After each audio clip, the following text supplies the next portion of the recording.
young, I remember going to church with my grandma, and I made a comment to her because the priest sang so badly that I said, I want to be a priest so no one has to listen to that. The call for me in high school was deeply personal. The only people that I shared my call with was my mom and my sister. You know, you have all of these misconceptions about what it means to become a priest. I look to them, they're up in the sanctuary celebrating Mass, you know, they're so distant from me in the pew. I just didn't believe that God was calling me to the priesthood, so therefore I didn't want to share it with anybody else. I wanted to be a pilot.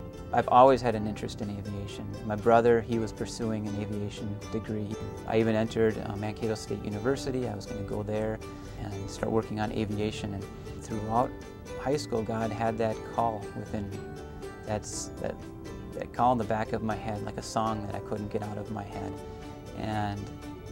And so for me to finally just, as I was pursuing aviation, to make that decision to say, I'm going to give up this aviation and I'm going to go and enter the seminary, that was very difficult.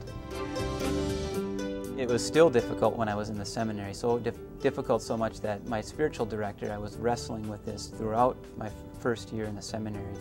He told me, he encouraged me to leave and to pursue this, because it was to pursue aviation, to answer this question that was in my mind.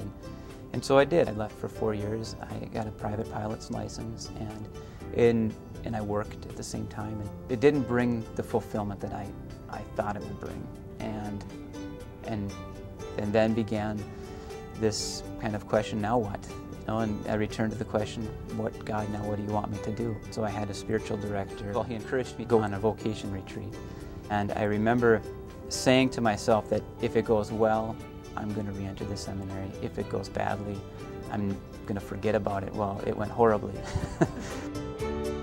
It was about a month or 2 months later, and I can't explain what it was, but it was just a powerful, supernatural act of God. It says, wrong decision. And I just made this, I made that decision, and that brought me that peace.